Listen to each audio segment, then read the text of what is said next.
Hi, Jeff here with Provident Sound and Vision. We are here in our Los Angeles Gear Gallery. I am here with Phill Scholes from Solid State Logic, and we are going to walk through the new Harrison 32C console that we just took delivery of and is on display in our studio. Thanks for coming by, Phill. Thanks, Jeff. Thanks for having me. Appreciate it much. Phill has been with Solid State Logic for 25 years now. 25 years, quarter century. When I first met you, you were working as a install technician, service technician, trainer, right? So you would go around the world when somebody bought a new Solid State Logic console, you would install it and then train them, show them how to use it. That's right. Yeah, absolutely. And now you're working more in consultation and sales and helping people to find their console that works best for them. Absolutely. That's right. Yeah. Console concierge services. Console concierge services. I love it. So he's one of the best qualified people in the world to walk through any of the consoles that Solid State Logic builds. And of course, Harrison now is owned by Solid State Logic. So they're sister companies. Is that how you'd phrase it? That's right. Yeah. So that happened a couple of years ago. And basically Harrison now still design and develop the console in Nashville, Tennessee. But at SSL, we actually build them now. So these are built at the SSL factory in the UK. It's very nice. So in this video, we're going to do a technical walkthrough of the console, a use case. We're going to go through the channel strips and the features. I have a video coming up with Gary from Harrison, where we're going to talk a little bit more about the history and the pedigree. And then we also have some videos coming up where we're going to run through and give some sound samples. How does the console sound? But in this video, we're going to do more of a technical walkthrough and a tour of the console. So Phill, who is this console for? This is a really high quality analog console. So it's for anybody that wants that analog workflow, that analog feel, and the great sound that comes with a great analog console. So it's not meant for any one person, but we think that the person that gravitates towards this is the person that wants a really nice feel, a really nice size, and something immediate to work with.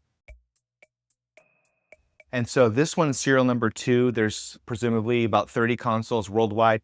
Who's been picking these up? What type of studio or what type of engineer producer has been putting these in their studio so far? So a mix of private clients and commercial studios. So very much like Harrison did way back in the day, it's been successful in commercial studios. And then we have private customers as well who are producers. People like Ryan Lewis has bought 2 of these actually. So he has those in his private studio, and various people all over the world. Awesome. Very cool. So there's a lot going on. We're going to get some close-up shots of the channel strip. So as we're talking about it, the viewers will be able to kind of see what we're talking about. But let's just start with a tour of the console. What are we looking at when we start from the top of a channel strip?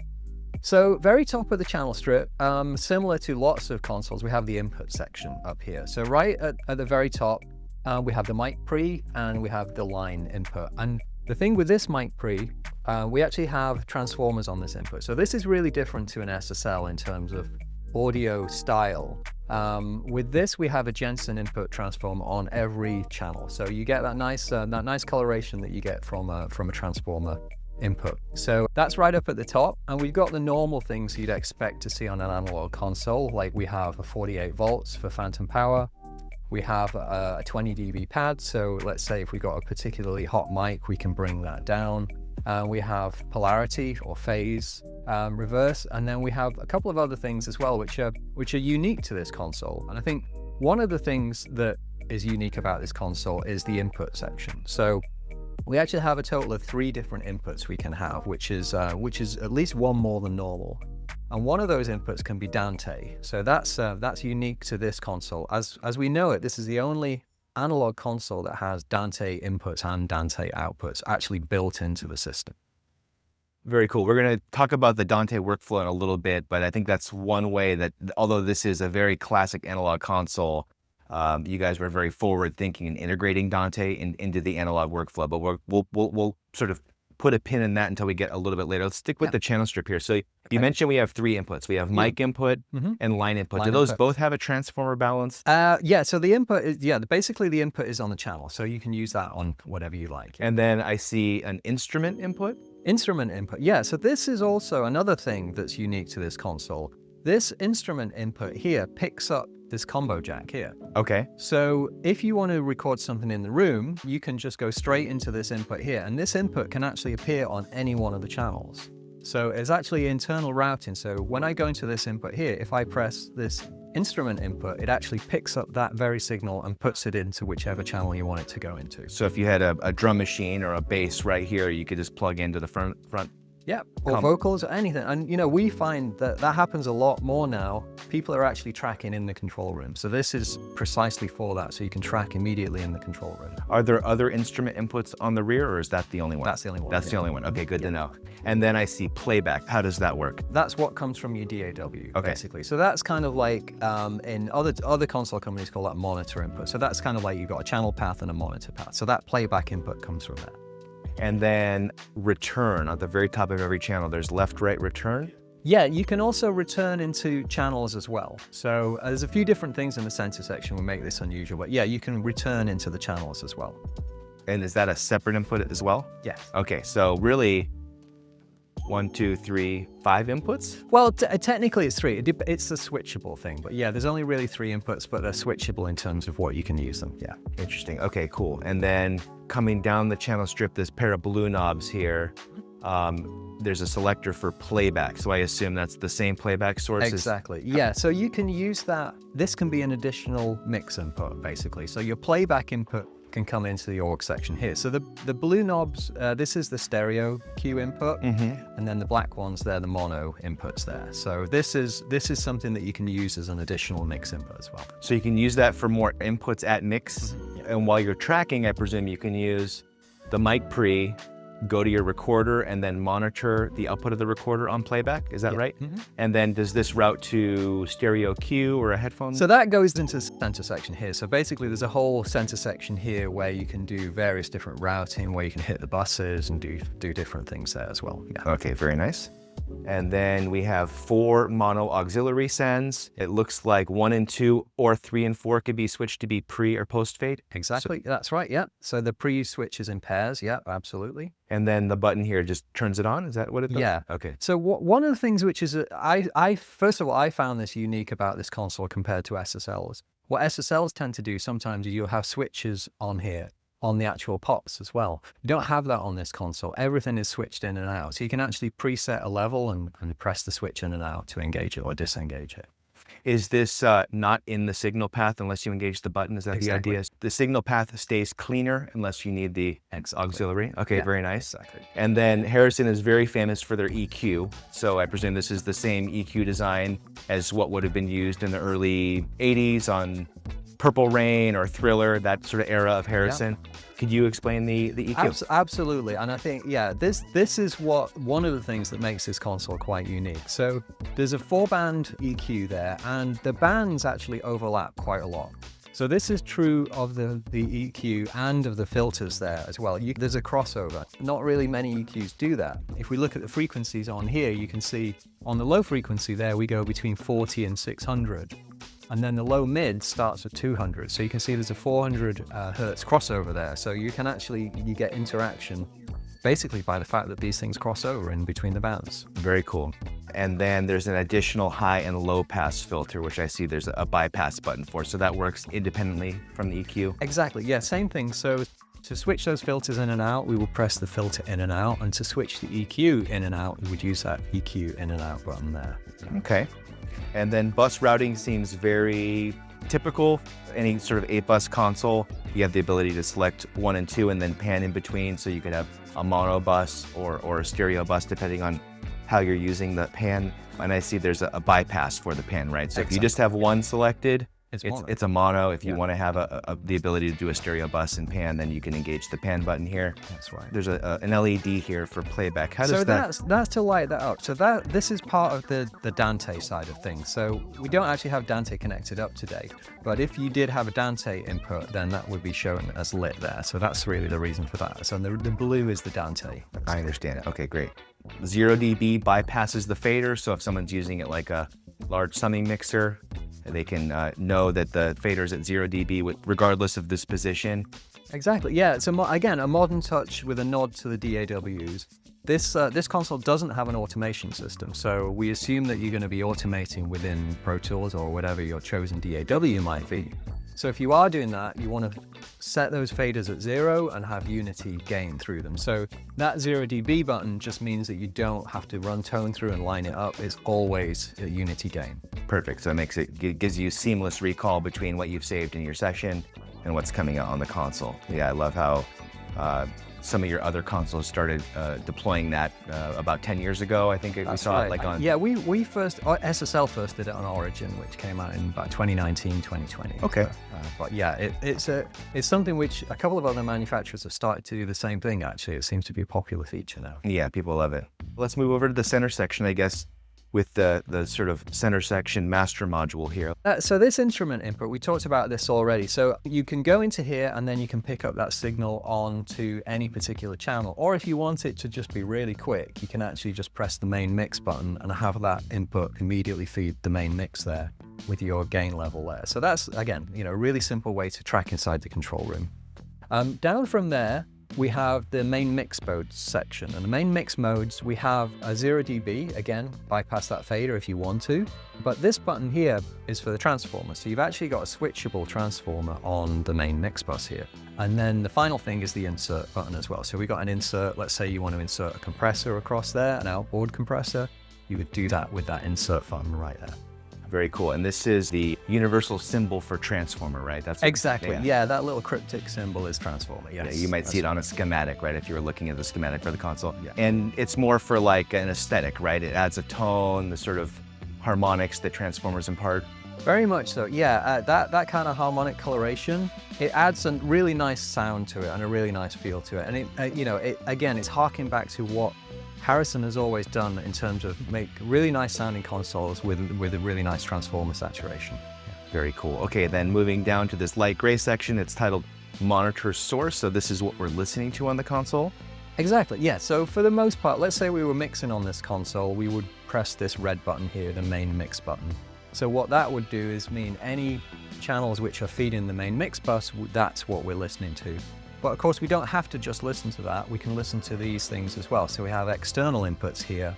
So let's say we printed something into our DAW and we wanted to listen back to that printed mix. We would come back in on our externals there and we could listen to it. So this is where you choose what you're listening to in the control room. Let's see, dim, that's pretty straightforward. That's gonna dim the monitors, bring the level down. What is this knob here with this sort of, looks like a reel-to-reel icon? Oh, so that's headphones, yes. Oh. That's your headphone line. Okay, Yep. Headphones, of course, Yeah. okay.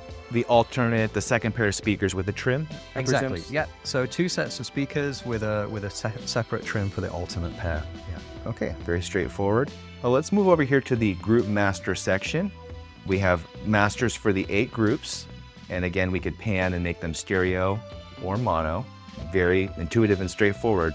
The pan engagement, Yeah. an insert on the bus, a 0 dB button so the groups can also be unity gain, routing to the mix and solo. So very straightforward. The Q matrix, I think that's something that's going to be a little more unique to the Harrison console. Tell us about that. Yeah, so there's 3 Qs here plus a return master. This is a bus section which can do multiple things. We can pick up various different signals.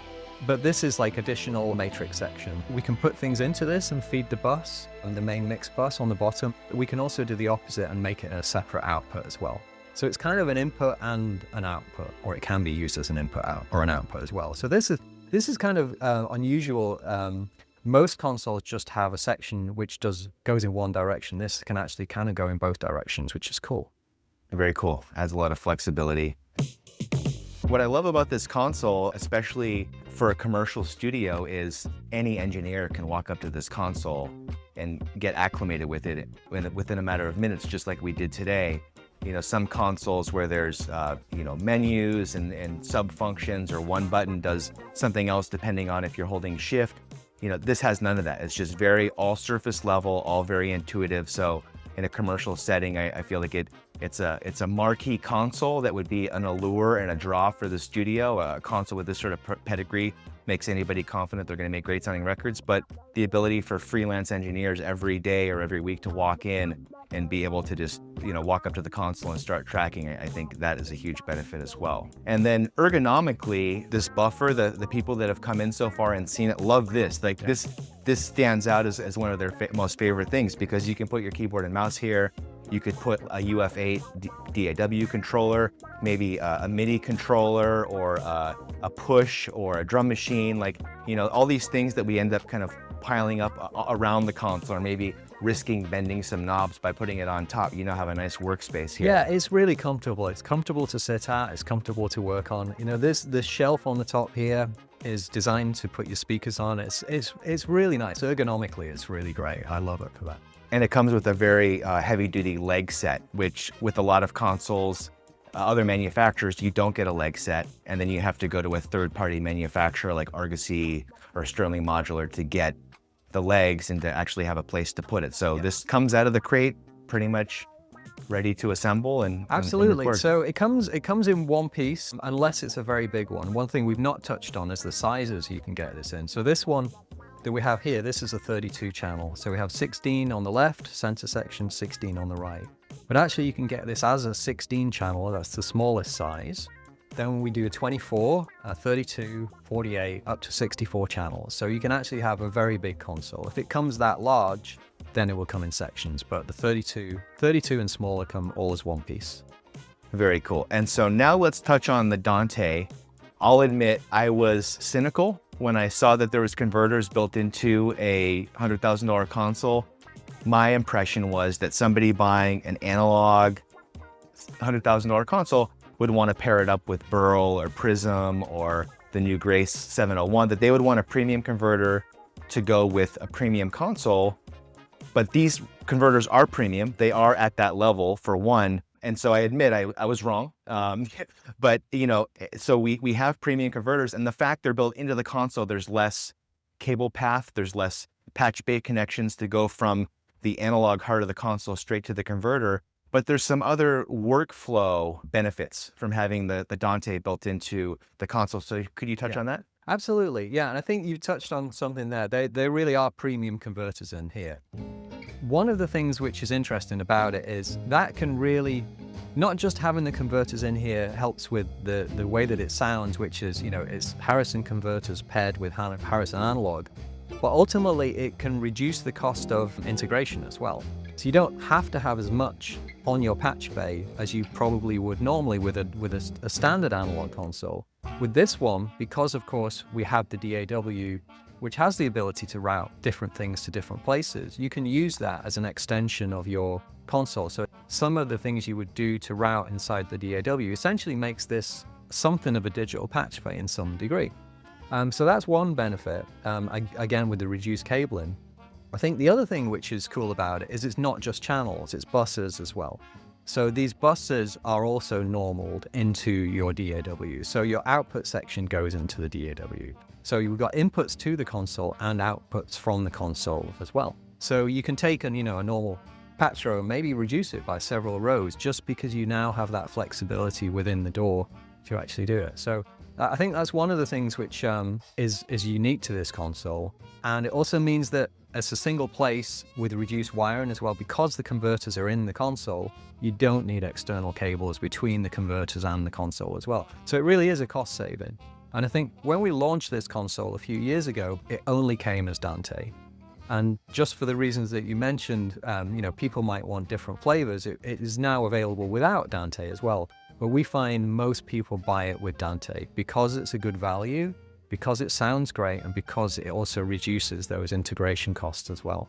One feature and workflow benefit that I heard, which really changed my mind about it too, was the ability to use the Dante converters to print the stems of everything you're doing on the console. So you could print individual channels, you could print the buses, and these days, most mix engineers will tell you that the record label, the artist, they want deliverables of all the stems of everything that's going on. Yeah. They might want to reuse those stems for licensing the song to TV. Maybe TV wants, or an advertising spot wants the song without the vocals, and they want to do sort of an instrumental remix. But then also the live show, when the band goes on tour, they want the ability to have playback and Ableton to sound like the record, right? Yeah. So it's almost a requirement these days to give stems of the mix along with the vocal up and the vocal down and all the sorts of variations of mixes we used to do. So